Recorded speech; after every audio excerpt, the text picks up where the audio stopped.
is first a mental state. This right here matches up with everything, brothers. And it's coming out of the master key system. It says, and all conditions are thought creations and therefore entirely mental. Disease and lack are simply mental conditions in which a person fails to perceive the truth. As soon as the error is removed, the condition is removed. So what it's saying in a nutshell is, all illnesses, all lack, whether it's financial, it all comes from a mental condition. It says once the mental condition is removed, in other words, once a person gets back in the correct emotional state, once a person plugs back into their prayer, it said once the condition is removed, the sickness or the lack is removed. I'm telling you, brothers, a lot of things, a lot of problems that we point the blame to, certain entities, certain governments, certain employers, certain people, I'm telling you, man, it's all created by us. I mean, think about that, brother. Let's pause for a second. You really have to understand it because once you understand that, brother, that changes everything. In other words, no one can really affect you. No one can really bring harm on you, but what they have to do is convince you in your mind that they have that ability. No one can put you in the poorhouse. No one can make you ill, but what they have to do is plant the seed in your mind that they have the ability to do that. Like that's a serious thing. And I'm telling you, brother, once I understood that, my demeanor changed. My conversation changed. My attitude changed. My fear was completely gone. How can you walk in fear and know that, brothers? How can you know that this entire world is being created by you and not govern yourself accordingly? You know what I'm saying? So I know one question you brothers ask, right? How do you know when your emotional state has been altered? Right? In other words, are there any checks and balances in this whole deal, right? I'll say this. You can't be plugged in and worry at the same time, right? That's how you check your emotional state, man. You can't be plugged in. You can't be walking in your prayer. You can't be emotionally sound, knowing who you are, what you are, and worry and have fear and all this stuff at the same time. You know what I'm saying? And I'm telling you, I've been in situations, man, like, and I'm sure everybody has to. We've been through the ebbs and flows of the economy. You're in a job or you own your own business. If you're walking in your prayer that, if your emotional state is, you know what, I'm prosperous, I'm abundant, my bank account is solid and is steadily growing, my health is good. You can't be in that energy and be in an energy of, oh, well CNN said economy is going down. Fox said that the stocks are going down and we need to get ready for a new depression. And now you're walking in that energy. That's a man that lacks emotional intelligence. I'm telling you, brother, it's simply a game of mind over matter. In a nutshell, it's simply a game over mind over matter. You can't conduct yourself. You can't get your emotions. You can't build your emotional state based on what you see, based on what you hear. It has to be internal, brothers, and you have to walk in that line, in that light, right? You have to walk in it. It's simply a matter of mind over matter, right? And you can't let anything shake you, right? Now I want to transition real quick, brothers, to how this plays out with women, right? How this plays out with women, because I'm telling you, brothers, your emotional state, your emotional energy. I don't think a lot of men are aware of how much it plays. And I can tell you, for the longest, I didn't know, right? I didn't know. Now when it comes to dealing with women, I would say that it's at least 75% to 80% based on emotional energy, right? As far as the way you interact with women, the way women interact with you, and we all know that, of course, women have their preferences, man. Every person has their preferences. You might have some women that like brothers that are, 6'9" and 6'3", six-pack and several commas in the bank or whatever they like, right? But when you have a man that's saying, you know what, I have absolutely no love for women. But it really has nothing to do with women at that point. It has everything to do with that man's emotional energy. It has everything to do with that man's emotional state. And I'm gonna tell you, brother, I found this out hard. I found this out through, I guess you could say through trial and error. Back in the days when I was, I don't know how many years ago this was, man. When I was coming out of marriage, and I jumped back in the dating scene, and I'm doing okay for myself. I'm a handsome cat. I'm winning. I'm all right. And I'm trying to get women, and I'm telling you, brother, I was old for everything. I mean, I even knocked my scale down to low numbers, brother. I was old for everything, and out of my frustration, which I see a lot of guys in that now, out of my frustration, I turned my back. Say, you know what? I'm done with this. I'm gonna focus on myself. I'm gonna get my bag. I'm gonna do this. I'm gonna focus on my business. Out of anger, I turned my back and focused strictly on myself. Brother, I'm talking about within a couple of days. I'm talking about just within a couple of days of me soaking in that energy. A lot of these same women that were, shooting me down, that were not having time. A lot of these women were knocking on my door. In my, you can call it DM in Facebook, whatever, in message box, whatever. In my message box. Wanted to come over and hang out. And I was like, what in the world changed? Like, my money hasn't changed. Like, I live in the same place. I look the same. The only thing that it changed, brothers, was my emotional energy. Was my emotional energy, man. I'm gonna tell you this, brothers. I'm gonna tell you this. When it comes to men and women and emotional energy, you have to understand that there is a very thin line when it comes to that. If you aren't plugged in, but I'm telling you, to the female, you're gonna be, I don't care, even if you rip six-pack 712. If your energy is off, brother, women will repel that. And I'll tell you why. I'll tell you why. When a man's emotional energy isn't centered and is leaning to the left or to the right, and now he's all about chasing women, that's a different emotional state. Not only is it a different emotional state, but you have to understand what you're saying. You have to understand what you're putting out to the world. When a man isn't in his right emotional state, he's literally making a woman his God. He's literally unplugging from his prayer and plugging into her. And I'm telling you, brother, no woman wants to be a man's God. No woman wants to be a man's God. And I'm telling you, most men don't understand that. Most men don't understand it. And on the same token, most men don't understand the value of their emotional energy in a relationship, right? Most men don't understand how women see a man's emotional state in a relationship, or again, how valuable it is. Let's go back to the Proverbs 5 woman, right? Think about this. The Proverbs 5 and Proverbs was 8:5. When we talk about the Proverbs 5, it's saying this woman is going through how she moves, how she talks, how she acts. And in a nutshell, it says, you dealing with this woman, like the end result is death. Of course, I'm paraphrasing. It says the end result is death. Now, nowhere in the Bible does it say this woman she's gonna pull a strap on you, man, and she's gonna put a couple of rounds in your back. It didn't say that, brothers. It didn't say, oh, well, be careful because this woman might pull a blade out and put one in your kidney, right? It didn't say that, man. The way that this woman kills a man, the way that a style woman, the way that a Proverbs woman, the way that a 95% woman, the way that a 30, whatever you want to label her as, she kills a man by extracting his emotional energy. I'm telling you, brothers, you have to understand how valuable this is. You have to understand the emotional energy is literally life force. It's literally life force. And for y'all brothers that watched Beautiful Places of Evil, that's what I'm talking about, that whole thing. I'm talking about myself. I'm talking about the life of my father.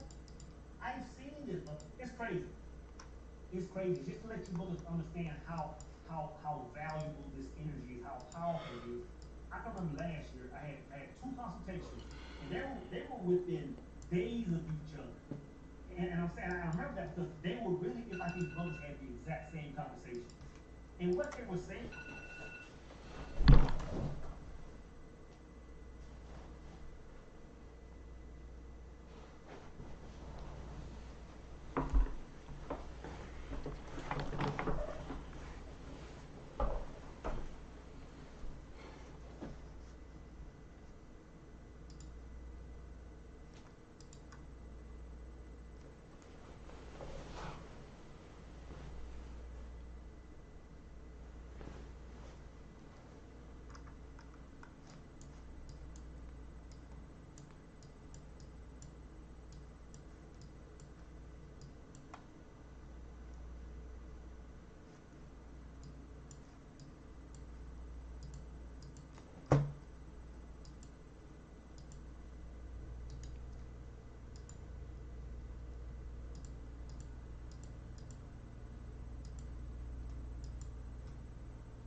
thing was, when they called me, they had both had, they had been out of relationships. Like they had broke up with a girl broke up with them. They hadn't talked. One of them hadn't talked in just over a year. I think one of them hadn't talked in longer than that. And these brothers were still connected. I'm telling you this, man. When a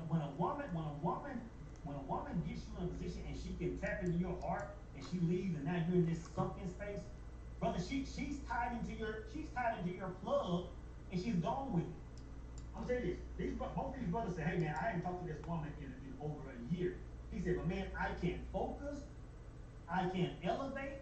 I can't do nothing. My life is going completely wrong, and I haven't talked to her in a year. I still miss her." He said at the same time, I know that if I'm with her, my life is going to go downhill, but I still miss her. Brothers, I could relate to that. I said, man, I thought I was the only one that experienced that, right? And I told them brothers how to break it, man. I said, you know what you got to do, brothers? True story. If I'm lying, I'm dying. I said, brother, this is what I told both of them. I said, this is what you got to do, man. I said, you got to go in your quiet space, man, and you gotta go. First off, you have to forgive that woman. The fact that you are forgiving her is literally putting a stop in your heart. Emotional energy, brothers. The fact that this woman has you angry or sad or pissed or that, emotional energy, brothers. Anytime a woman can get you riled up, she's plugged into you, brother. I said, brother, you gotta go in and forgive that woman and in your mind sever that cord. All the emotion you have around it, sever it, brothers. On God, I'm lying, I'm dying. One brother, I got on the phone with him, I was like at 8 o'clock. This brother called me at 3 o'clock in the morning. He said, bro, you're not gonna believe this. The sister he hadn't talked to in over a year. As soon as he did that, he said, man, she called me talking about some BS. She called talking about, hey, the dog doing good or something, he said. I'm like, bro. I said, bro, I'm telling you it's a real thing. A few days later, I told the brother the exact same thing. Exact same thing happened, man. I'm telling you, emotional energy is a real thing. And if you don't understand it, if you don't know how to plug into it, if you don't know how to stay centered in it, brothers, I'm telling you, man, this life is going to be very difficult. This life is going to be very difficult, brothers. So to wrap up, man, I want to talk about two things, right? I want to talk about one, how to protect your emotional energy, and two, I want to talk about how your enemies can be your footstool, and that's biblical, brothers. So there's a verse in the Bible, and I didn't write it down, and it's talking about that a man should not judge, right? Is a man thou shalt not judge, right? Now this has very little to do, brothers, with with the morality of mankind. We can read that, and it seems like, hey, we just don't want anybody to be sad. You don't want to call a girl big. You don't want to call the man lazy. Like, don't judge them, man. Like, let's let everybody be happy. It has very little to do with that, brothers. What it has to do with, though, is maintaining emotional state. Because you got to think about this. To judge a thing, in other words, to take it and put it in a category of good and bad, to even do that, brothers, first, you have to unplug from your purpose. You have to unplug from your prayer to even do that, right? So that's the first thing that you have to unplug. You have to watch the pendulum swing. You have to see, what's good, what's bad. Now you're exposed to it and just staying instead of just staying in your emotional state. So that's the first thing.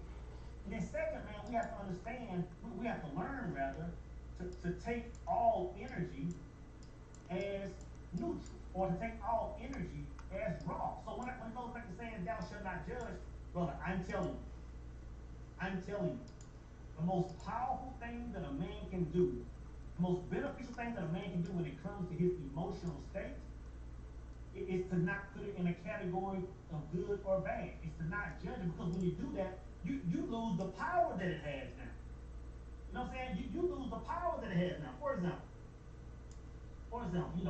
some of us, man, we have YouTube channels. Some of us, we make music. Some of us, we write books. We play instruments. We do a variety of things. We paint. We do all kind of things, man. You put your stuff on the ground, and you put your stuff on the book or the tool, right? And somebody comes on and give you a thumbs down, right? You might get 1,000 thumbs up. Some sister, some brother comes and gives you a thumbs down. Brother, I'm telling you, if you allow that to shape your state, if you allow that to shape your state, brother, you're lacking emotional intelligence, right? But the thing to mitigate that is to take all energy as raw. So if somebody gives you a thumbs up or a thumbs down, to you it's the exact same. Of course you tell your brother and sister, hey, thank you for showing me love. Thanks for the comment. Thanks for the thumbs up. But brothers, to be a man, to be an alchemist in this world, to remain in your emotional state, brothers, you have to take all energy as raw energy. You know what I'm saying? You can't put it in a category of good, and now you can manipulate that energy. Now that energy belongs to you. So when someone gives you a bad comment, it's like, it's still thank you. Like, thank you for pouring energy my way, because now I can manipulate that, right? And I got a story about that, brothers. And the Bible, when it talks about, again, I didn't write this verse down, but you're familiar with it, where it says, I will make your enemy your footstool, right? That's a pretty common Bible verse, right? You have to understand that the root behind that is based on emotional energy. It is based on your energy, your enemy pouring hate in the comment section, or your enemy in the streets talking about you, brother. If you're a man of understanding, that's welcome. That's welcome. And look at and you see a lot of these you see it in within celebrities or whatever. Man, they have a rumor coming out about them. It's like they won't even address it. I'm like, that brother's wise. Like why would you address that? Like why would you do that, man? This is what happened to me, brother. I'm telling you what happened to me, and this is not too long ago, man. I met this sister, right? This sister met online. Just boom. I like a couple of pictures. She like a couple of pictures. We boom boom DM. Long story short, man, this sister hooked up, man, and go grab a bite. Had a good little old time, man. Like chopping up, laughing. I'm like, yeah, good time. We end up leaving. Our schedule was busy, man. So we kind of just over the course of a day or two, just kind of stopped talking. But it was all on good terms, right? True story.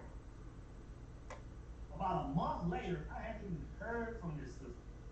This sister texted me out of the blue one day and said, it was a text like, oh, you want to just talk about me and make a video about me and real talk. But I had to look at my phone for about 20 seconds. I was like, I saw the name. I'm like, oh, this is your sister. And I responded. I said, sister. I said, I think you texted me by mistake. This is so like, man, we this is me. I hope all is well. You ain't talking a while. She came back like, no, talking bad. I'm like, oh, okay. So I responded back. I'm like, hey, you know what? I don't know what I don't know what the deal is with you, but long story short, I'm like, I hope you fix that out, sister. Man, next thing I know, this sister sends me a link where she made a YouTube video about me. She's on her Instagram making posts about me. And at that point, I said, whoa. At that point, I stopped all communication. She's still texting. She's still emailing me. I stopped all communication, man. Because I said, at this point, either I'm going to have to come out of my state, I'm going to have to come out of my prayer, my highest version, or I'm going to, feed it, or I can use this energy. Real talk, but this sister went on a rampage for about a week. I'm going to tell you, for that entire week, I probably got about 2 or 3 hours of sleep per night. But I was up churning in the middle of the night. I was waking up every morning, going working out every morning. Because I understood this energy, man, was coming my way in my meditation, brother. I was manifesting things quick. So, brother, when you understand how energy works, when you understand how to keep your emotional state, you know what I'm saying? When you understand that all energy is raw energy, you don't put it in a category of good or bad, brother, you can use it to build your kingdom. And I'm telling you, brother, I've experienced that a number of times in my life. Where I had, hate or something coming my way, and I just use that energy as raw energy, man. And to wrap up, brothers, I love talking about this, man. And this is a brother, man, that has emotional energy.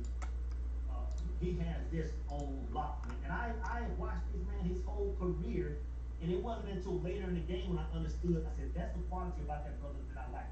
And that's brother, ex-NFL player Charles Woodson, right?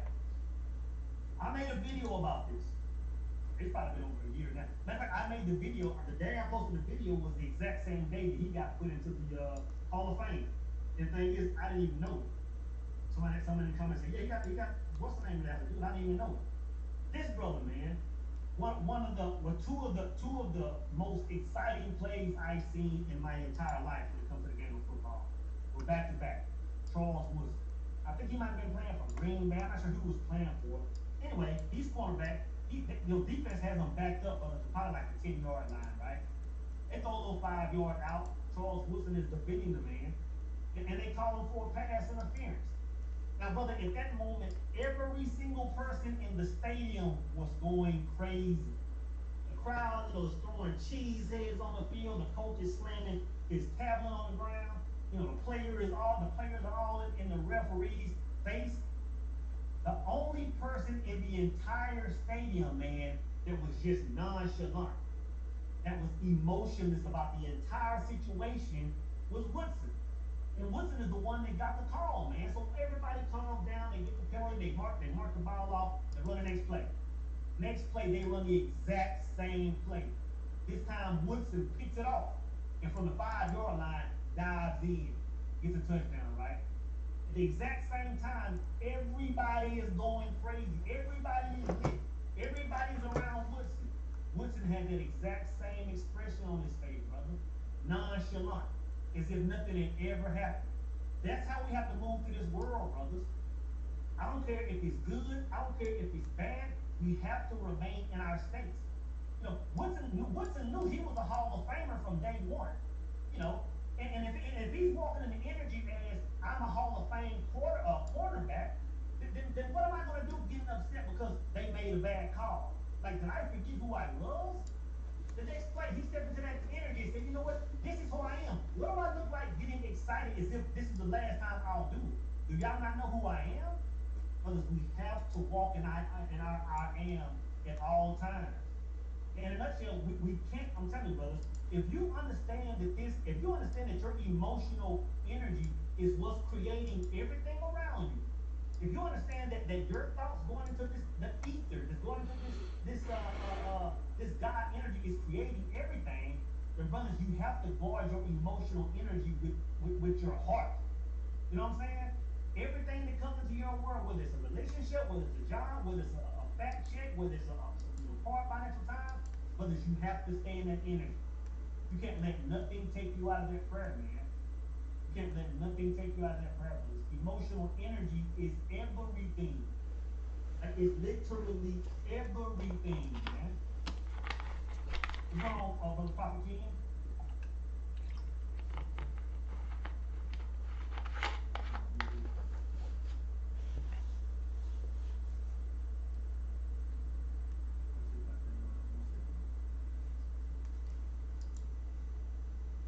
Hey, what's going on, guys? Hey, so I used to teach this back when I was an engineering teacher to my students. They were like from 14 to 18. And I guess just to break it down a little bit more as to what emotional intelligence actually is, it pretty much breaks down into 4 categories. It is your self-awareness, so recognizing how self-aware you are. Second is your relationship awareness, so recognizing how self-aware you are and how self-aware the other individual you're speaking to is. And then lastly, it's once you have that awareness about yourself, the individual, or all your relationships, it is your self-management, right? So if you recognize, okay, I'm not that self-aware in this aspect of my life, well, manage yourself, learn how to manage yourself. And then lastly, is your relationship management. So whenever I'm speaking to a 14-year-old, I don't expect them to have much self-awareness. Whenever I'm speaking to a 30-year-old, 40-year-old man, my expectations of him are higher.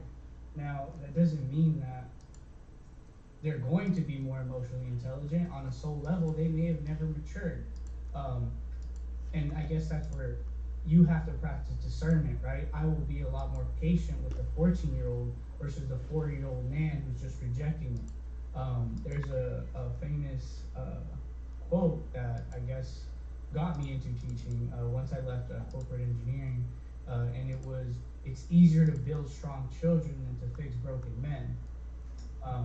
And so again, with that, whenever you want to bring enlightenment or emotional intelligence to somebody else, you want to share it, you got to just recognize, did this, like the biblical principle, ask and you shall receive. If they don't ask, it's probably best, unless you're in a group of men like this, it's probably best just to keep it to yourself, because it's going to go in through one ear, out the other. So he touched on the subject, or on the topic earlier, where he said, don't judge, good or bad. You have to, in a way, transcend duality. You have to transcend the light and the dark, the masculine and the feminine, to where you see the unity in all. So, for example, why does God allow evil? Well, if there wasn't evil in the world, you wouldn't know how to behave or not, because at that point, once you see it, you can choose to act upon it and go down that path if you wish to do so, and then you learn from it. Or you choose, you know what, that's probably not in my best interest. You can learn from the mistakes of older men that have already done it. And when you take that almost third, I don't know if you guys ever played video games, but there's a difference between like Call of Duty, like first person shooter, where it's just you, it's your reality, versus third person video games, to where you're seeing life almost as a as like a almost like a remote view. And that analogy helped me just maneuver through my life. And instead of going first person, again, I get it. No time for video games. I cut it off. Let's see.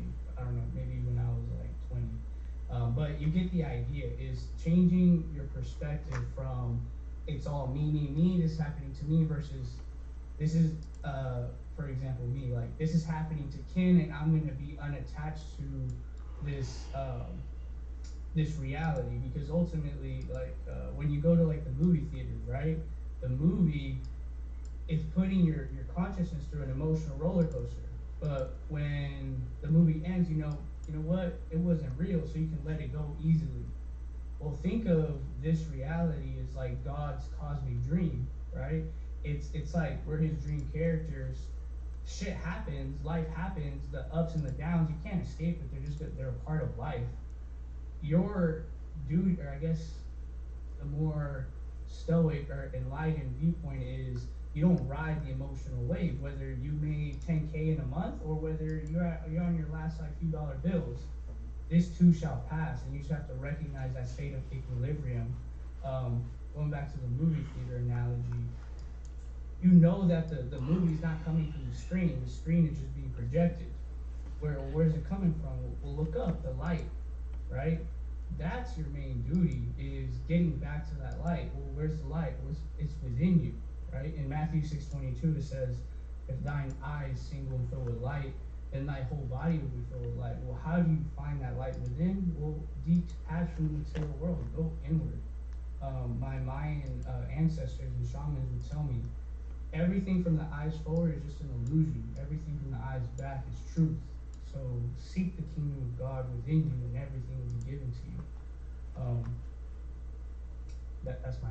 Let me ask you this, because you said something crucial. You said you talked about managing those emotions.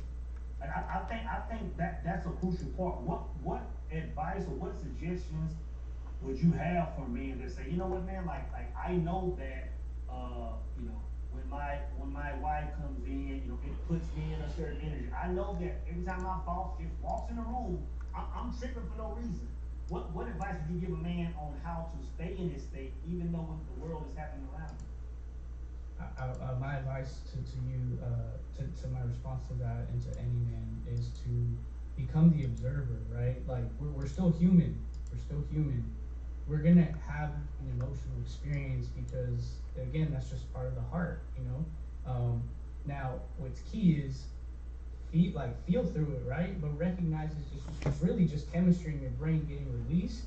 And if you can truly just breathe for like 10 seconds, 10 deep diaphragmatic breaths, you feel the emotion, you recognize, you know what, this dude just cut me off. I feel the frustration. I'm not gonna react. I'm not gonna try to like go talk crap to him or whatever. It's recognizing the emotion, acknowledging, breathing through it, and then letting it go, because you want to transcend your emotions. It's just energy, emotion. You don't want to become a slave to them. And again, you're going to experience a full spectrum of emotion because that's part of the human experience. What's key is, again, don't become a slave to them, and then let's just say a sad moment happens. I'll use a very personal example. My mom, she passed last Thanksgiving. The day of Thanksgiving, I could either, again, attach myself to that sadness and just be depressed every single Thanksgiving, or I can, again, take a step back, and you know what, at least I had my mom for 28 years.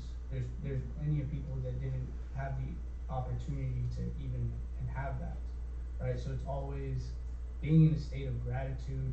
When the low moments come, let them come and like feel them. Like there's nothing wrong with it, but recognize once that cloud, that thunderstorm is passing through, let it go. Don't try to like sit under it, right? And that's just where I feel like a lot of people, they take more of a victim mentality. This is happening to me versus just take your ownership and accountability for everything. And once you take, even if it's not your fault, because that's another thing. I've taken ownership and accountability for things I 100% know in my heart and soul that were not my fault. But by taking ownership immediately and recognizing, you know what, cool, what can I do next, or is this even in my control? 9 times out of 10, things that happen aren't even in your control. It's just life. Yeah, Um, I can't. I don't live on that one. I agree with all of you to the last point. I'm in control of everything in my life, I see. and the only difference, like I agree with you saying, brother, like those were. But me personally, I come from more of an offensive, like 'cause I've lived where I was like, okay, let me observe, and when things come my way, like I know when this sister comes to see me, I know I get kind of this, I know that, but and I think that's those are right, those are good things, but for me that was I was playing defense. I was trying to it was about reacting and responding. But what helped for me is I went on the offense and I started walking in my I am. And at that Right. point it was like Right. whatever the world is doing now, I don't even care now. Like it's not Right. about them. It's about I had to get selfish. Like once I Right. walked in my I am, I didn't have to observe. They had to observe me Right. because I wasn't looking at anyone else. And Right. that's what my world just started to because if I was still observing them, then they still had control. Like if I had to be like, hold up, let me pause. I know when you do this. I was like, I don't have time for that because now you're still. And this is just I'm using my personal. Mhm. I'm agreeing with you saying, but for me it was more of a. I had to get out of the observation and responding the right way because it is about there's a thin line between reacting and responding. And if Mhm. a person can make you react instead of just pausing and responding, they have you.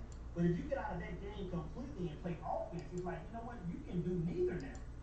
Now I'm walking in my I am. So whatever you're doing, however you move, whoever you are, whatever it is, it's like I don't even see it because I'm so tied in.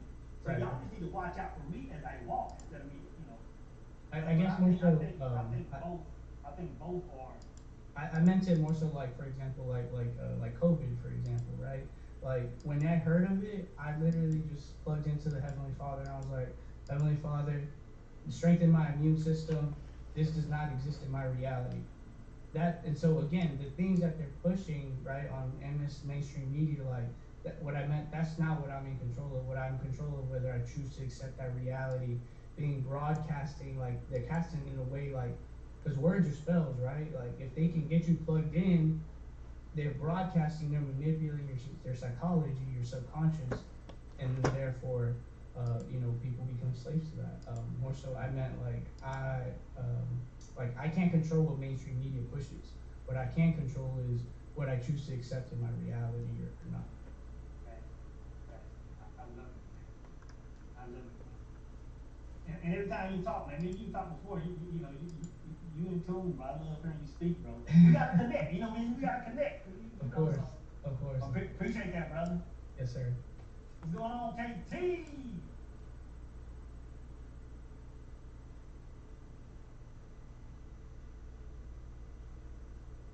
Maybe it's me. I gotta, yeah, sometimes put it in my hand. There you go. Oh, hold on, we just went. Yeah, there you go. There we go. There we go. Peace, man. Peace and blessings to What's everybody. going on, brother? I'm grateful to be here, man. It's very interesting you're having this conversation. Can you hear me? Am I good? Oh, yeah. Fantastic. It's very interesting that you're having this conversation. I've been the last 28 days. I've been heavily focused on emotional energy, and I actually see the two topics that you have as vastly different things. And the reason I say that is because, and this is from my perspective, when I think about emotional intelligence, from what I can tell, everybody is a man on here, and you learn at a very young age to have emotional intelligence. Because if you don't, somebody could easily take your life. And I'm from Chicago, and regardless of where you're from, somebody could easily take your life, and you can end up in a really bad place if you have no emotional intelligence. When I think about emotional intelligence, I think of people have temper problems. Women can kind of get away with it pretty easier than us. Like people having temper problems or getting depressed over every little thing. As men, we have to have emotional intelligence. We can't cry over everything. We can't get mad or yell at each other or have road rage because men know. If I get into it with you, we know how far it can go. So that's something, and I'm glad you touched on it. But when it comes to emotional energy, man, that's beyond powerful. When you were speaking on that, I just couldn't help but commenting on it because everything you teach on, and Amorta, I've known you for about 2.5 years, and I know your content, been involved with your consultations. Everything you said, and when I say everything, I mean everything, because that's how it's taught. You follow people who have what you want, or you listen to people who have what you want. So every single thing that you taught on, I've done to a T. And if I didn't do it to a T, I go back and listen to that shit, and I'm like, okay, this is why I messed up that. However, the biggest thing that I was dropping the ball on was emotional energy. And I don't know if you are coming from this perspective, but from what I've been researching and from what I experienced, is emotional energy and sexual energy are actually one and the same. Yep. And the reason I say that, and again, this is just from my perspective, I have hella emotional energy. And to share some from my past, or I have hella emotional intelligence. To share some from my past, the reason why I do have it is because I've been bullied before. I've had two different bullies, a guy named Darius and another dude, I forgot his name. But I've learned to assess people, how they look. Like, okay, is he gonna come over and try to do some shit? Is he gonna do something? Is they gonna do something? So I've always had emotional intelligence. But when it comes to emotional energy, that's something that I didn't always have. And the reason I say that, and the reason I say it's intertwined with sexual energy, is I was born in 1995. Porn, that shit was heavy. That shit was like air. That shit was like, okay, you can't go, and this is again from my experience, you can't go 5 steps without seeing somebody in some leggings, and I got a wife in the other room. I gotta kind of when I'm talking about this shit, you can't go anywhere without seeing some ass. You can't. It's impossible. So I was just to keep it plain and simple, I was releasing all over the place. But the moment I started to retain, nobody could take me off my square.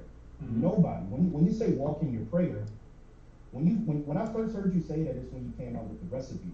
Mm-hmm. And I'm like, okay, I understand that. Logically, I can understand that.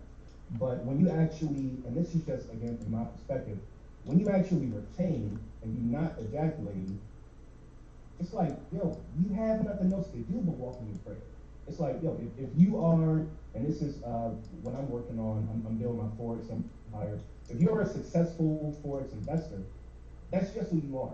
And the minute that I ejaculated, and I'm trying to use these, I don't know if you would call it vulgar words just to get my point across, but the minute I do it, I'm no longer that guy. Mm-hmm. The minute I do it, I'm reacting to some other shit. Yeah. I'm reacting to what's on the news. I'm reacting to my wife, throwing the hissy fit. I'm reacting to a lot of bullshit. But, and just to kind of conclude all of this, that's been my experience. So literally the last 28 days, I've been focusing on not releasing it all. And when I tell you the amount of shit that I brought into my life, I'm 27. I consider myself good looking. I have, some of the shit. I mean, all women like all kind of different shit, right? But I've never had a woman approach me. Never. And I'm sure you guys had it. A lot of you guys are older. I just had, and I'm kind of loud, so I'm kind of whisper. I just had a woman yesterday at a warehouse job. She gave me a number. The warehouse I work in, again, I live in Chicago, everybody speaks Spanish. So nobody speaks English. Nobody. This woman, she literally wrote her number down and gave it to me. I'm like, this shit worked. Mm-hmm. It worked. And excuse my language, I know, some people are not, privy to all of that. But emotional energy and creation, bro, if you can just, like, everything you said was powerful, dog. Everything you said was powerful. And it just clicked for me these last couple of days, because when the person right there, Sean, he said vibration is lower, and somebody else said something. Somebody else said something else powerful, but vibration, like all of that, like logically speaking, you can understand that shit. But and this is just my point of view, but emotions, emotional energy, all of that shit is subconscious. Yeah. You can't control, like if somebody cuts you, and this is just me, if somebody cut me off, the first thought is saying, yo, turn your fucking brain off. That's my first thought. My second thought is like, yo, don't even say it. Because, you know, words are powerful. Like the prophet said, you know, no gas is spilled. Like, these last couple of weeks, somebody been parking my parking spot, this Toyota Prius with a Michigan logo on the back of their trunk.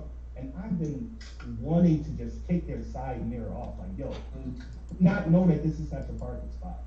But my second thought is like, yo, you don't want somebody to do that to you. That's emotional intelligence. But I just wanted to share that, bro, because so killing. But you said this, man. You said a few things like sexual energy and emotional energy, creative sense. It is the exact same thing.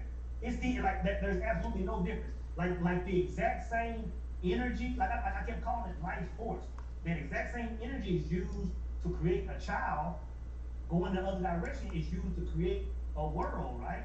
And like that's the hack. When you hear all these brothers talking about no fap and semen retention, the thing is some of these brothers are doing that stuff. They don't really understand like the internal workings of what's going on. Like when you know a brother can and I said this before, a brother can withstand from women and retain that, but if he doesn't know what to do with it, it'll still benefit him, but not like he could have, right? For example, a brother can say, you know what, I'm going no fap for 30 days, 60, 90 days, right? He can take that same energy and say, you know what, man, now I have all this energy. And instead of transmuting it into a spiritual, he will transfer it, which is still good. He might get in the gym. He might go and get a second job. He might start building a garden in the backyard. Those are big things. Those are huge. But if he transmutes it to the fifth dimension, now he's creating he's creating the whole world. Like you gotta understand, man. Like you gotta understand the benefit of that. Like when you understand how creative energy, because there's a benefit for if a man is single. If a man is saying, I'm single, I don't never want to get married, I don't want to be in a relationship. If he's living in that zone, and he says, you know what, now I'm gonna go no fap and hold on to my energy. The hack to that is now he can put that energy in his meditation and create his own world. See, a lot of guys get confused over because they think that the man that's going no fap has an advantage over him if he's married. No, the man that's going no fap is simply, you know, taking a long railway route. The man that's married and has a woman that's pouring back into him, that's the real hack. That's the real hack, man. When you can pour your sexual energy into a woman and she can pour it back into you, but it's simply installing a supercharger on your side. Like, so that's the real hack. So when brothers talk about no fap, they're saying, you know what? Like this world is full of 95%. This world it doesn't have enough good women in it. I can have a woman come to me and point me right. So I'm gonna hack the system. I'm gonna pull back from women and create my own world. Because what you're doing is if you're still just going out, you know, with a rotation or whatever you want to call it, and you're entertaining women that aren't pouring back, but you're literally throwing seed and money out the window. Just like in the book Out with the Devil, he says a man that can control his sexual appetite shall never see poverty. Shall never see poverty. But that's a strong statement. A man that can control it, that's letting you know that the energies are one and the same. The energy that I'm giving a woman is pretty much dollars amount. Pretty much you throwing loose dollars out there. It's creation. So it's the exact same thing, brother. It's the exact same thing, man. That's good stuff, bro. What's going on, Brother K Dub? Brother Kyle? And I'm sitting here answering, brother. Anybody on here that wants to give feedback, brothers jump in. This is, you know. What's going on, Brother Kyle? Oh, let me hit this button, man. I think I messed something up when I hit this. There you go. Yeah, can you hear me? Yes, sir. All right, give thanks. Really appreciate the opportunity to be here. So I've been following your content for about 4 years now, since 2018. Started with the OG channel back on YouTube. Yeah, man, the red days, bro. In those days, it was mostly just red pill stuff, you know, because I was in college at the time, and women were a big topic. Yeah. And they So still are, you know. yeah, it won't change, but I definitely enjoyed the transition because the way your content changed, the way I thought about life also changed in that way. So I definitely recognize the importance of most of the topics you're discussing now, and I can see how you have like elevated spiritually, I and appreciate it, brother. that other men are also on that vibe. So as regards to the topic or discussion, um, emotional energy, I think is one of those things that personally I've struggled with because I tend to allow external things to really affect the way I feel, and I think that's mostly rooted due to like childhood trauma and stuff. But the older I get, the more I recognize that okay, I don't need to react to every little provocation, right? But I think it's taken me a while because the thing is, in the heat of the moment, say there's someone like, for example, you're in traffic and you get bad dream, you know, your heart will increase, you might feel like a surge of testosterone, you want to get out of the car and maybe punch the guy, but you give it 15, 20 seconds, emotion passes, and then you're glad that you didn't react because then it wouldn't have been worth the consequences. And then there's a book that I read, and if y'all can see here, this is Meditations by Marcus Aurelius. So this is like the Bible of Stoicism, right? Mm. And I read it back in 2019, and I don't say that it definitely changed my life. There was a particular passage I wanted to read here, which I thought was really relevant to the topic at hand. It talks about misfortune, right? So it's unfortunate that this has happened. This is Marcus writing to himself. No, it's fortunate that this has happened and I've remained unharmed by it, not shattered by the present or frightened of the future. It could have happened to anyone, but not everyone could have remained unharmed by it. Why treat the one as a misfortune rather than the other as fortunate? Can you really call something a misfortune that doesn't violate human nature?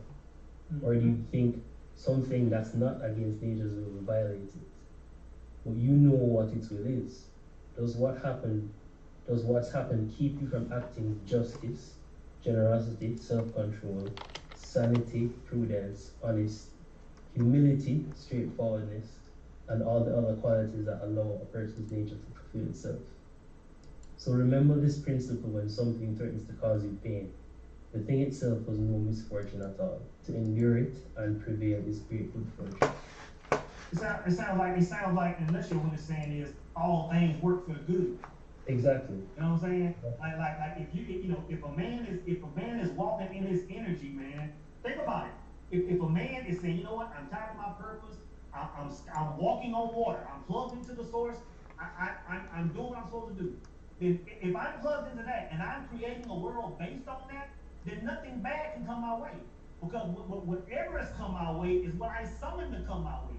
So Exactly. even if it looks bad, and I got personal man, like I've been in situations where I've tried to create a world. I want to be in this city. I want to do this, and next thing you know, I got laid off from a job.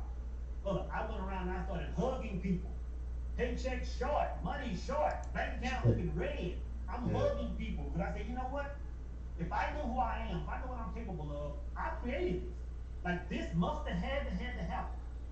You know what I'm saying? If I'm plugged in, this had to happen.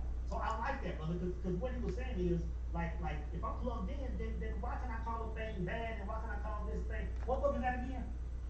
Meditations. Who's the author of that? Okay, so the author, so what I have here is a translation because it's originally written in Greek, I think. So the translation is Gregory Hayes, and the book is Meditations by Marcus Aurelius. I see Brother Samuel, yeah, he just typed the name in the chat. So Gregory Hayes translation, that's the one I recommend. I like that, brother. Hey, let me say this real quick, man, because we do have a larger amount of people in here, and I see like 7, 8 people with the markup. Cause it's already 9:17. When we get to the next person, let's kind of just boom, let's kind of go through it. And again, this is everybody. I'm not, like this is feedback from everybody, man. But bro, I like that, man. But that sounds to me like everything happens for the good, even if it looks bad. Even going back to, I think about Job in the Bible. Yeah. Job went through those hard times. It's like once Job came out of it, he was like, oh man, like all that happened is you were going from A to B, or you were going from A to C, where the people at A they couldn't really vibrate in C. So you had to go through the hard times just to shake them off. You know what I'm saying? So even though he was in the bed, sick and all this stuff, like you gotta call it all good if you plugged in, man. That's right. I like that. I think I might check that book out, man. Appreciate that, brother. I'm gonna go down to the next. As far as it looks on my screen, I see Alex. Yeah, Alex, and then James. Yeah, okay, yeah. Everybody got the same order. What's going on, brother AZ? Oh my bad. All right, there you go. I got it. Yeah. Good evening, guys. Happy Sunday. So, I've been following Soul for a minute, and just to get straight to the point, talking about emotional intelligence. I remember in one of Soul's old videos, he talked about the real crux of manhood, and of any good person is accountability, right? And Prophet talked about it. Prophet Ken. It's accountability, right? You got to take ownership. In my mind, you know how sometimes a guy he'll talk about his baby moms, right? And he's like, yo, my baby mom's got me upset. She can't get you upset, right? She can't get you upset. You handed power over to her. Look at the story you're telling yourself. Thanks. My boss got me pissed off. Then you a slave to your boss. You're not taking any accountability. You gotta take accountability of your actions and accountability of the consequences. From the womb to the tomb. I always tell people, you can't keep your folks on the cross for the bad things and then keep them on the cross. Oh, I did this because my parents were overbearing. But I did this other thing because my parents were too loose. Well, which one is it? You lack accountability. You lack ownership of your life, right? You've lived your entire life inside your own head. You're not another person. Mm-hmm. So that's where emotional intelligence comes in. It's accountability. Saying, all right, let me take a beat, because no matter what happens, it's happening to me. I can't keep outsourcing things. That's the person that's going to go from birth to death, always putting somebody, it's God's fault, it's society's fault. I'm this way as a man because of my second grade teacher. I'm this way because my kids. No accountability. And people do it, man. Yeah, and so that's all. So that's all I'm saying. Man. It's like ownership is everything. But because without taking ownership, you can't say, in my opinion, and anybody feel free to, a man can't say, I'm in charge, like I'm a creator, I'm this, I'm that, and then turn around and say, well, this is somebody else's fault. You can't play both sides of that coin, man. I'm feeling that, because accountability is everything. And that can be hard. Like because, that can be hard, because a lot of times you gotta just look at self and say, you know what, like I dropped the ball on this. Like my life is doing this because I do a certain thing, or I did a certain thing. And a lot of people can't have that conversation with themselves, man. I'm feeling that, brother AZ. Appreciate that, brother. Anybody got anything want to add on that, man? Appreciate that, brother. Brother James. Hey, I've been checking the YouTube channel out, man. It's fire, bro. Oh, hold on, let me just Thanks. So I really appreciate the subscription, man. Oh, yeah. Staying up here, it's 20 past 3 in the UK, and I really wanted to join in with this. And I appreciate that, man.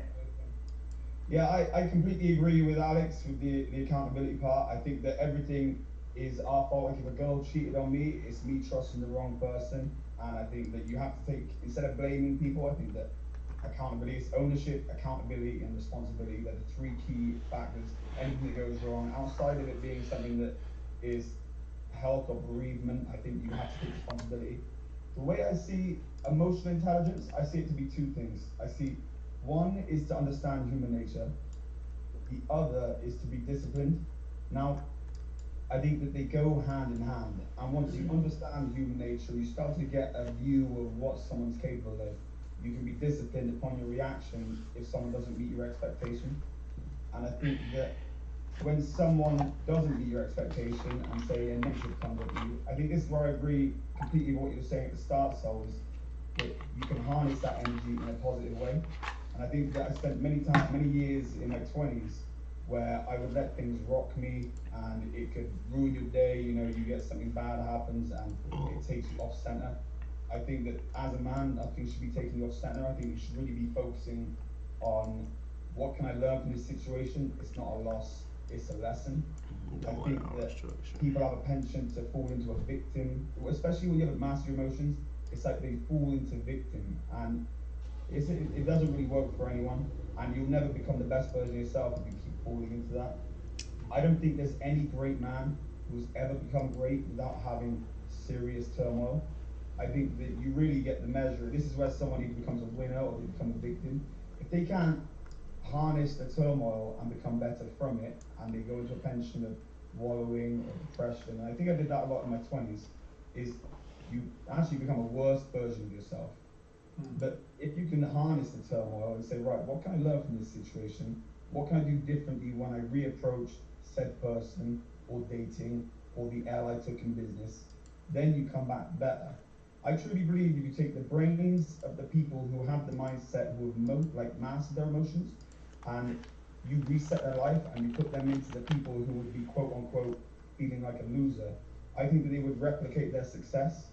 I think that you have people who have a penchant to they'll consistently feel sorry for themselves and oh, of course that girl was going to reject me because why wouldn't she? The last one did too. You should be thinking, well, her loss, or I just wasn't her preference and I'm not going to take it personally, or I just went bad with that idea, but what can I learn from the way that that business didn't work out for me?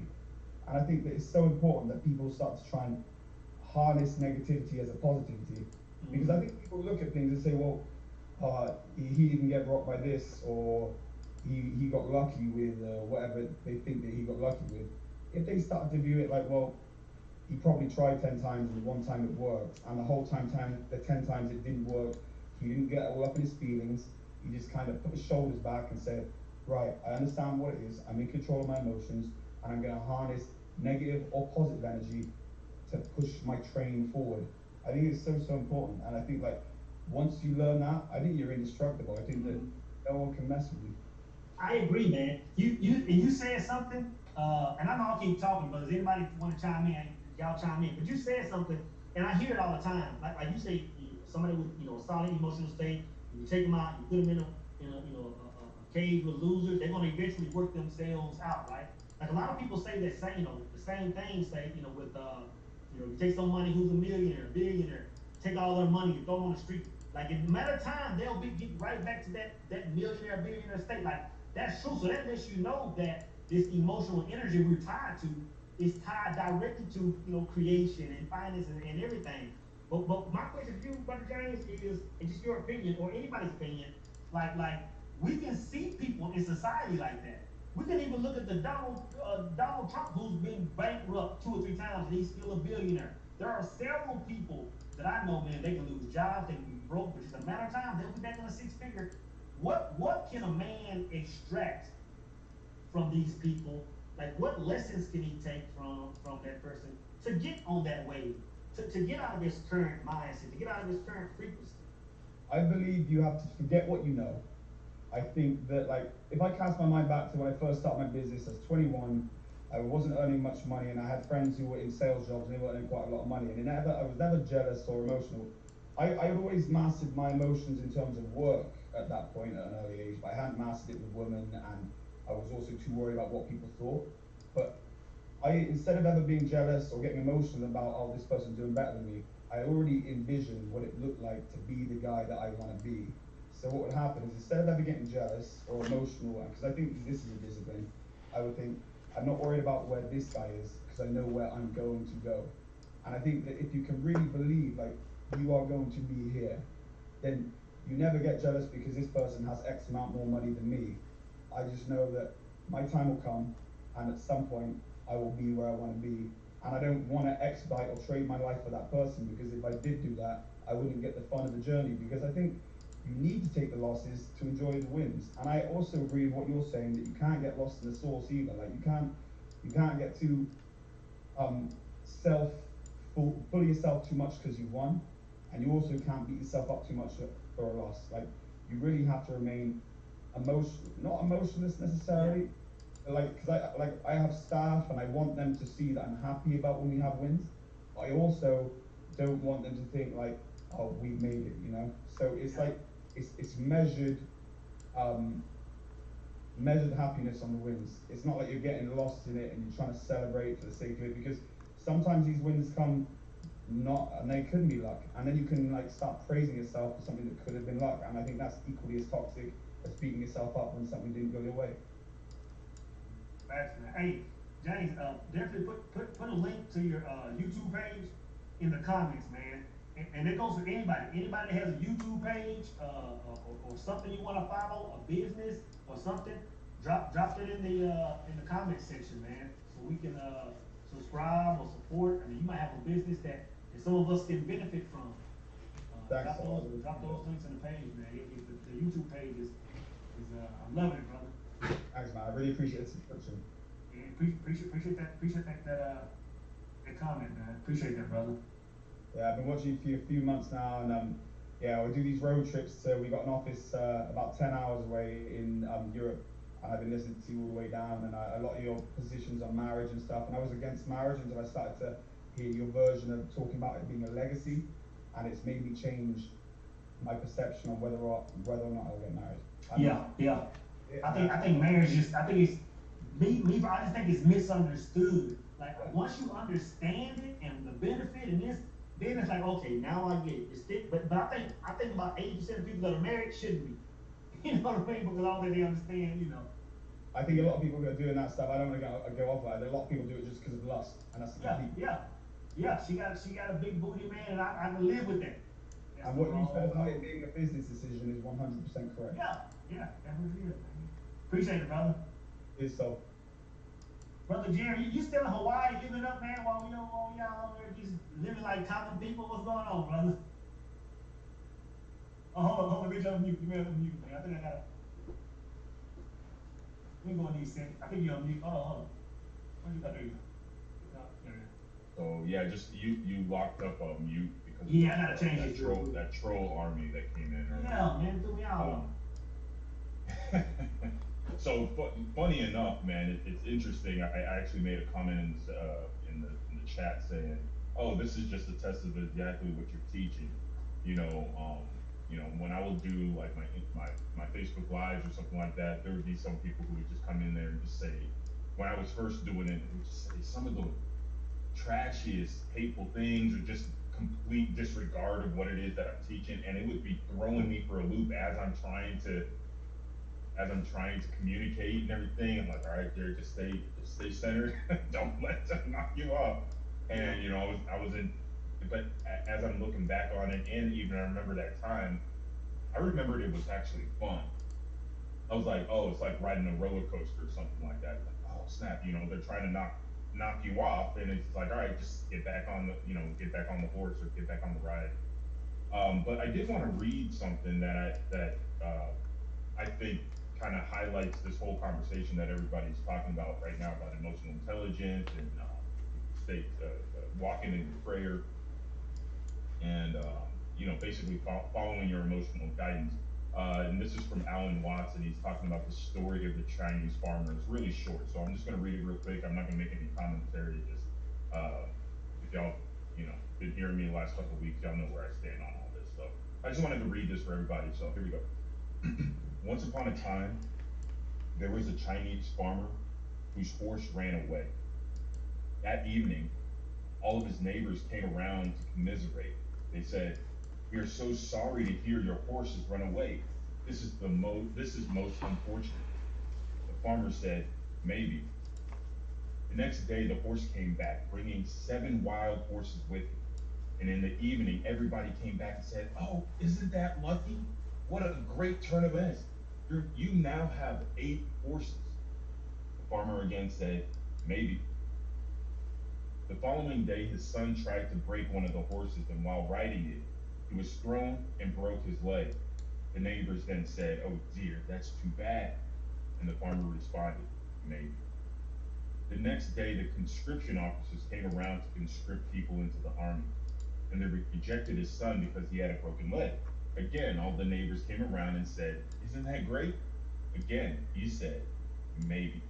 Mm. And then Alan Watts continues to say, "The whole process of nature is an integrated process of immense complexity, and it is really impossible to tell whether anything that happens in it is good or bad, because you never know what will be the consequence of the misfortune, or you never know what will be the consequence of good fortune."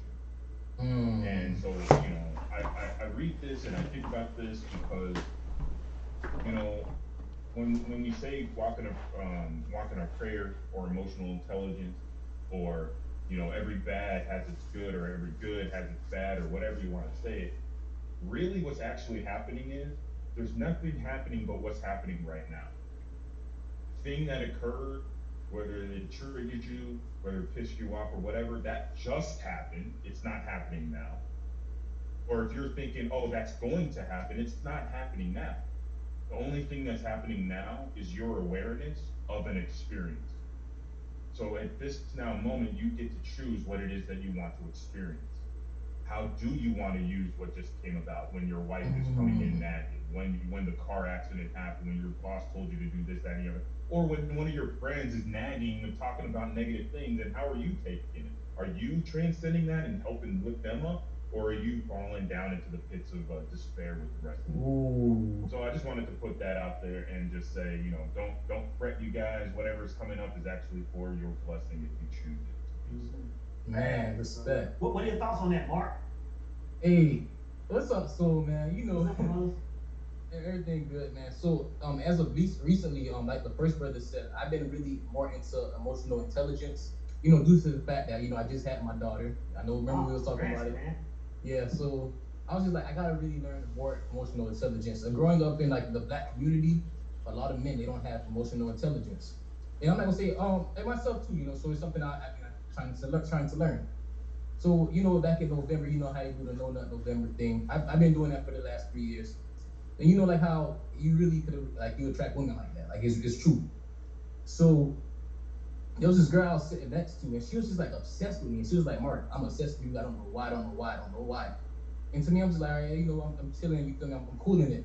It got to the point where she was just like, "Hey, let's go." Like she like, "Let's go to the back. Let's do X, Y, and Z." I'm just looking at her like, "Nah, I'm good. I know." And I feel like that right there was just like. She was gonna give it to me. She don't look bad at all. I'll keep it about. I'll give her an 8. That's nothing, but I'll give her an 8. You feel me? But it's just, that's not, I don't got nothing to do with it. But it's just like the fact that I was just like, no, I'm turning it down. That's just showing like that's the emotional intelligence and the sexual, intelligence on top of that too.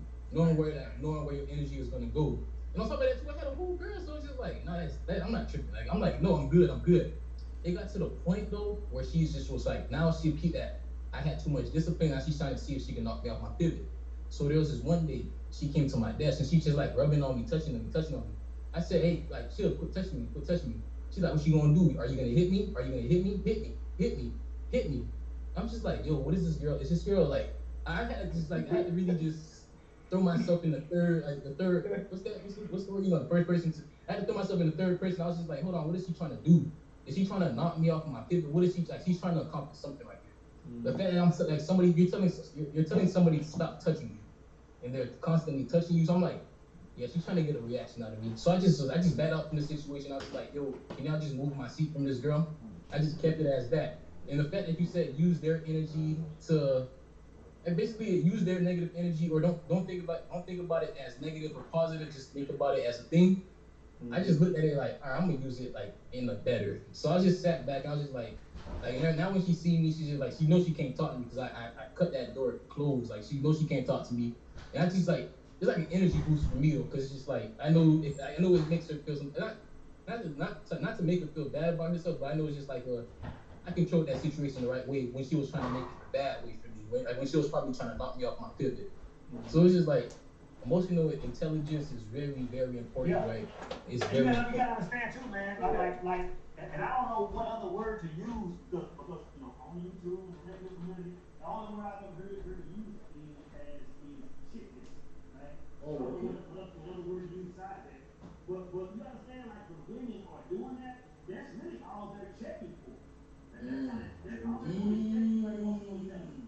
They're saying, you know what, if I can throw him off his rocker, then yeah, he's not exciting. You know, I don't want to roll with a man like that. I want a man that if I come home one day and I'm whining, if I'm crying, yeah, he's there for me, but he's never gonna unplug from me. Yeah. You know what I'm saying? The Mm. moment you unplug from a woman, she loses interest, man.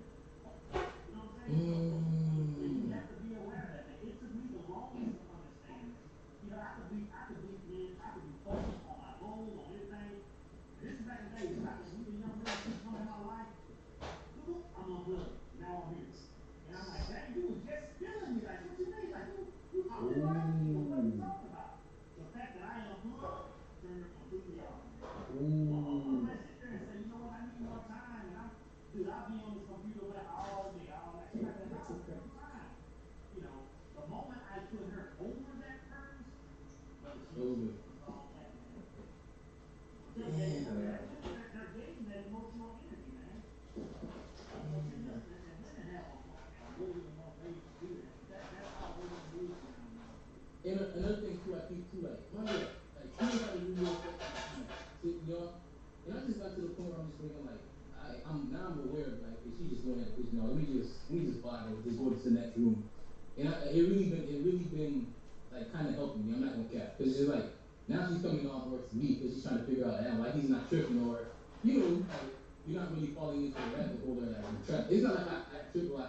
Like I don't trip hard, but it's just like when she try to get me mad, like I ain't gonna lie, sometimes it kind of ticks me off. But right, You can't, I'm telling you, man, I mean, any relationship you're gonna be in, you don't have hypocrites. Like it's impossible.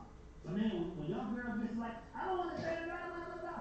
Brother, for you to leave your position and go there with her, right, wrong move, man. You need to have right. that conversation, just like we're having that conversation now. Hey, like, why are you tripping? I told you this, I told you that. Mm. I'm not gonna come out of this state, bro. When You you just go gonna to stay play, composed. do whatever you gonna do, I'm not coming out of this state to have this conversation. You can't come Mm. out of this state, man. A lot of times they're trying to bring you out.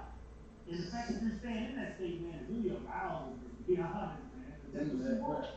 She Yes, wants a sir. man because even on a subconscious level, if a woman has a man that can stay plugged in throughout everything, she knows she's in good hands. A Right, man that can stay plugged in, she's in good hands, man. right. He might not be as affectionate, he might not have a lot of time to give to her, but if he's plugged in, she's secure. Hey, so What's up, E? the problem what I have with what you just said, Mm-hmm. what is she worth to me then? Well, If I can stay plugged in and all the things you can do is attack that, why do I have you in my life? Say the last one again, then we'll see. Yeah, like why she texting You see, if I got the emotional intelligence to stay plugged in, but you got this natural desire to test that, then what's the point of you being in my life? That's good. I feel like as women, they gonna always test to see where a man is. See, I don't that's think my they can. point. I don't think they can get around it. See that? I think even the top echelon of women, and they may not look bad. It may not be some ratchet coming through sideways. But Right, I don't think a woman, and this, I don't think a woman is built to stay plugged in like a man. right. They not. I think a woman is built. I'm not saying a woman is plugged in, but I think on some level a woman is plugged into her man. So that's why she constantly has to check. I don't know. I think it's Nah, that. I feel it. Hey, hold on, hey. See, this is the problem I have with that. Women do it for other areas. Like when they at a job, when they at they in court, or when they in church or something. They can control their emotions and act a certain way for as long as they have to. But then when you get into a relationship, you start making excuses why, oh, I'm emotional, it's okay. Well, what happened to that at your job? Well, I'll say this too. I'll say this. Cutting in real quick. So back then, before jobs, before all this stuff, it was like a natural thing for a woman to depend on a man. So I feel like when she is in that relationship with that man, she's gonna naturally do those things. So it's just like you get like let's take it back way back then when jungle days or whatever. She was always depending on that man to make source and be that head like Soul was saying. So of course, yeah, she gonna be plugging into that man more than the job over there. She won't always want test the strength because she don't got her own source. She was always depending on a man on a different level. Like now, if you could, I think even then, I could be wrong. I think even then, she's going to give him a little poke every once in a while. And to be honest, I almost want to say it's healthy for a man to receive a poke every once in a while. To let him know that, hey, you know what, like let's keep this thing, I could be wrong Well, about that. if I might add something, there's a quick saying, right? That nature made the man strong and the woman clever. You understand what I'm saying? Because they physically are weak in the world. Like, it's a game, it's a mental game. I was explaining this to my cousin real quick. I was like, yo, he's like, why do women shit test us so much? And I was like, because they're physically weaker in the world. So if you can't protect her in the world because you're weaker than her in your mind, you should trust you to protect her in the world. Right? So you gotta understand that it's not malice.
I could have made that when I got right.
We know that's jacked up.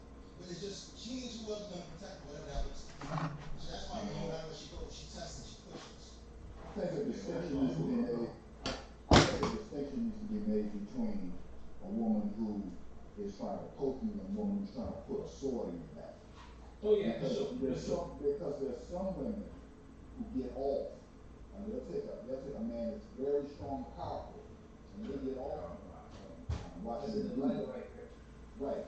So you have to be wise enough to be able to judge that distinction, because there are women who get off really, this is that getting back to that red pill thing. They get off in controlling the man because they think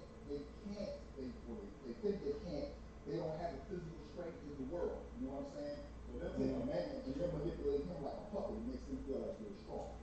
You know? That's a weak man to let me do that. I feel like. Well, let me tell you something. Every man, and I'm going to say this. Every man in this room is weak to a woman. Women are very. For sure. We have to give them their props. We can say, oh yeah, I'm a big strong man, and all she has to do is come along and rub her breast in our face or do something like that. We like, oh, we turn the button, right? But see, here's the thing. Let me say this point. Okay. All the things that have trust, if somebody cuts you in the traffic, if a woman gets in your face, if your boss get on you, or whatever it is an opportunity for a hot soul. Because what happens is, if they can effectively push a button inside of you, then what button did they push? So if they push a button inside of you, if they make you angry, like you say, make you angry or get you upset, whatever you say, what you do is you go and you find out what that button is. Ooh. If you learn to control that button, and see what I'm saying, the next time they go for that button, they won't be able to do it. Yes, sir. And one of the big buttons that they never teach, especially young men, they don't teach y'all is that sexual button. You know what I'm saying? Now here's the thing. There's a movie called The Dial of Steve. If you ever want to, if there's a woman that you're pursuing, don't pursue her. If you pursue her, but you don't pursue her. If there's a woman you want to deal with, you have your sexual energy, but you don't take it all the way. In other words, women are fascinated about men who can control their sexual energy. And a woman is powerfully sexual. She's the kind of woman that can walk in the room and brothers just fall over themselves, tongues hit the floor and all that kind of stuff. You chilling, she gonna look at you. You know what I'm saying? You got your thing straight, because you have control over your energy. That's what fascinates people. You have control. You walk into the room like Sidney Cortez, right? You talk about him. That brother walked in the room, you know he was a king, because he had control over his energy, he had control of his movements, his hands, his body, his mind, his focus, everything was controlled. He understood himself. That's what made him a king. When you understand yourself and you control yourself and you conquer yourself, you are a warrior. Like China says, he who conquers himself is the greatest warrior. So learn what your buttons are. Learn, it's an opportunity when a man cuts you off the track. Why do you get upset when he cuts you off the track? Learn that button. Really dig inside of that. That's what that meditation is for. Or we chant Namyo Rengekyo. A lot of those things fell away from me because I would get upset and trapped in the middle. But anyway, that's another side story. But anyway, what I'm saying, those buttons, fellas, look at those buttons and see what they are. Get control of them. One more point. When the Egyptians studied in the mystery systems, there's a book called Initiation. The first things that they would do is they would run you through your classes and your cases. Then they would put you in situations where those buttons would be pushed. And if you fail, you would move to the next degree. However, if you were in school and understood yourself enough, then you would move past that level and you go to the next degree. So the button. Yeah, respect, bro. Big time. Man, just filled me in. Respect. You know, man, but Taylor. Oh man. I see Howard doing some meditation stuff all the time, man. Yeah, I felt that in the spirit. Oh man, I tell you,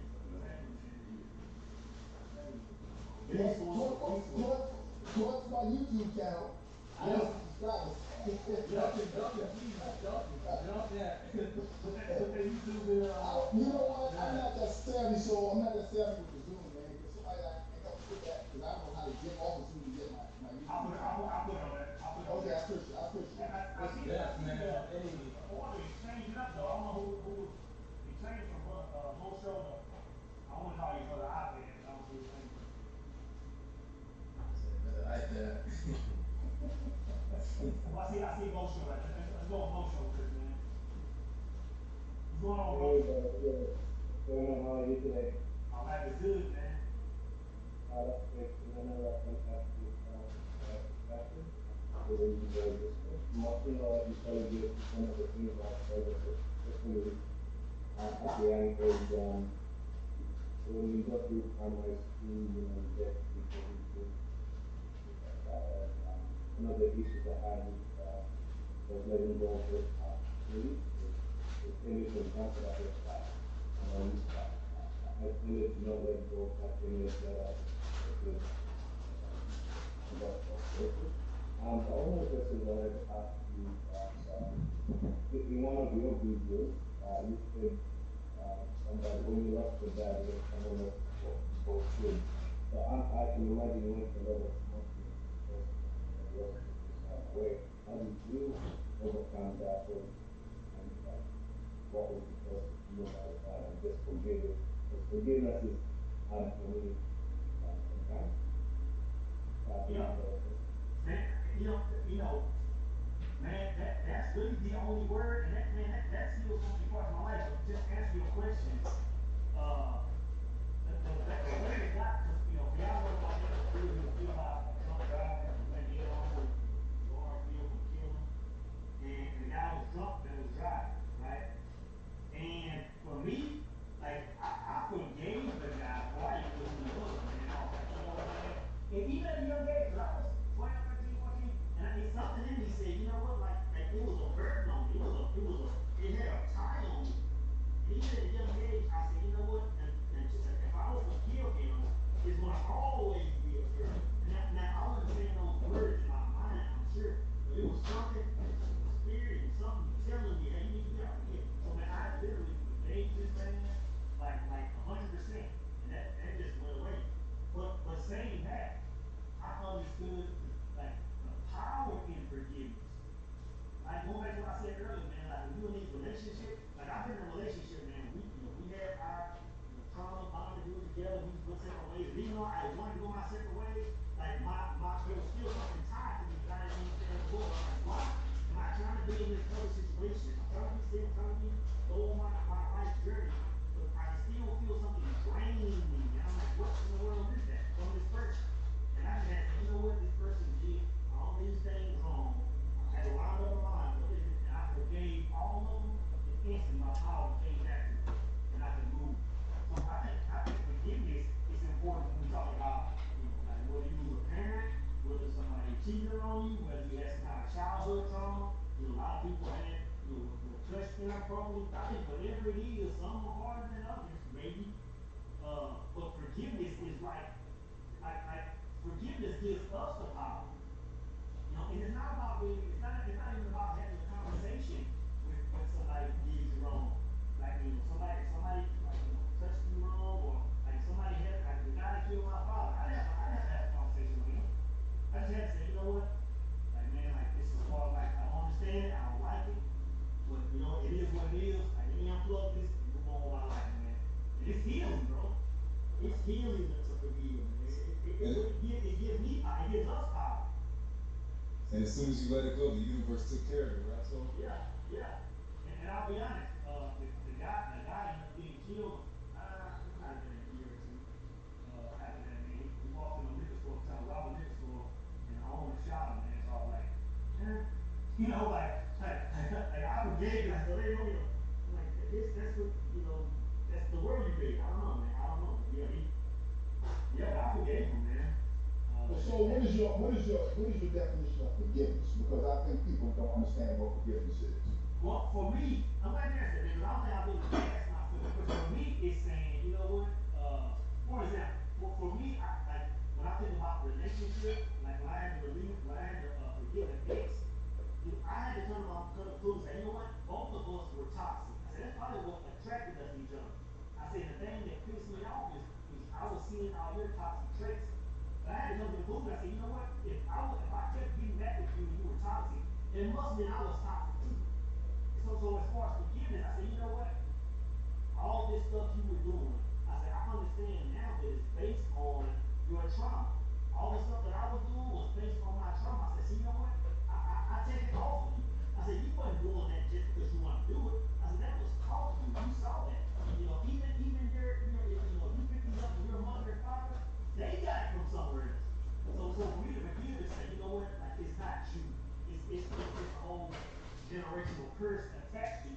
generational curse attached to me. And in my mind, I'm hoping you can forgive me for the stuff I'm doing too, because it wasn't me, it was what I saw. So that's, just saying, hey, you know, it's trauma, that you're not doing this on your own, you picked this up from somewhere, allow me to forgive, and allow me to say, you know what, okay, let's kill the anger, kill the, whatever emotional tie is there, let's just kill it and call it what it is. I don't know if that's what I'm saying. Yeah, if I could piggyback off of Yes, that. sir, please. So when Brother Philip Taylor asked what's forgiveness, I think part of it, to your point, is this humility, right? You acknowledge that whatever somebody else in your mind you feel they did to you, you could have done to them too. Because we're all human. We love to act as if, you know, they should know better, but us, it was just a matter of circumstance. We had no choice. I had this kind of mom, this kind of dad, this kind of, but them, they're actually bad people. When no, we're all jacked up. We're all trying to figure it out. But the other part that you touched on, it's more resonant with the death of your father, but even in romantic relationships, is giving up this idea of revenge, or this idea that I'm going to be the one to justify it, right? It's like when you have debt forgiveness. If you have a loan and the bank chooses to forgive it, they don't forget that it ever happened. It's still on your credit report. What they're saying is, we're not going to come after you. You know what I mean? Whatever goes on, goes on. You still might have to deal with the consequences of that, but you go on. The same thing with relationships. You forgive somebody and you say, you know what? This idea of revenge, settling the score, making sure you hear mine, but I get the last word. I give it up to the spirit. That's it. You know what? I'm move on, and that's it. That was deep. That was deep. I like that. I like that. Okay, so in the book, Meditations, in the book, Marcus, he has a passage where he says, the best revenge is to be unlike your enemy. And then there's another one where he says, whenever someone upsets you, ask yourself, when have I acted like that? What's the last one again? Whenever someone, ask yourself, when have I acted like this? Because you know, your world is a reflection of you, man. And I'm gonna tell you, man, and this is what it took me a long time to say this, but even when me and like my ex of a long time, we broke up, you know, we got caught for years, I was still pointing the finger. I was still saying, yeah, man, she toxic, But then I had to say, you know what, man, if I brought her into my world, then this is a reflection of who I am, you know. And that kind of helped me to heal this part too. I had to say, you know, I'm just as jacked up. And kind of just eventually kind of watch this stuff out, man. But I agree with that last one too. I think also we'll bring in the karma issue also because a lot of times we're dealing with energy, and what we do is we put our thing on energy. Energy is energy, and you know when you put judgment on it, you know that creates some issues. So what the brother was saying earlier about owning it, you own all of it, and what people don't understand is you own all of it. That makes you more powerful. So when you say when you own your mistakes and you own your victories, you own everything, that makes you more powerful. So you can say, okay, I control all of this, I control all of this. When you deny it, it actually makes you weaker. You know what I mean? When you look at the person and forgive yourself, you know, and understand that you created that situation, then there is no one to forgive, really. There's a book called, there's a book called A Course in Miracles, and it's all about forgiveness. This brother was telling me about it, and he's a chiropractor. And I was having some issues with my hands and fingers. My family members have done some terrible things.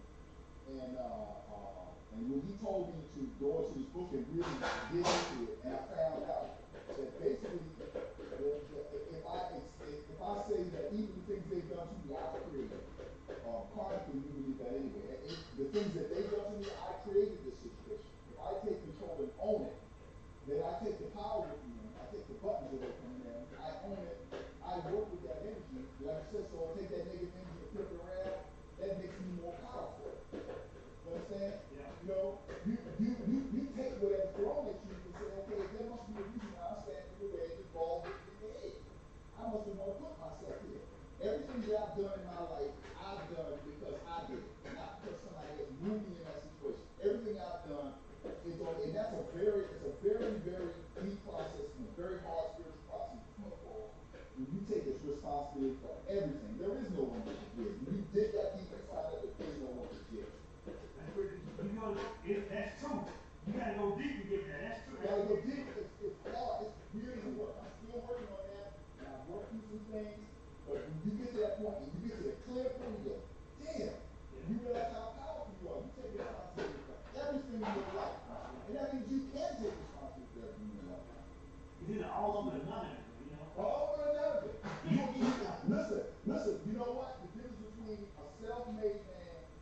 everybody else. A self-made man is the one who takes responsibility for his life.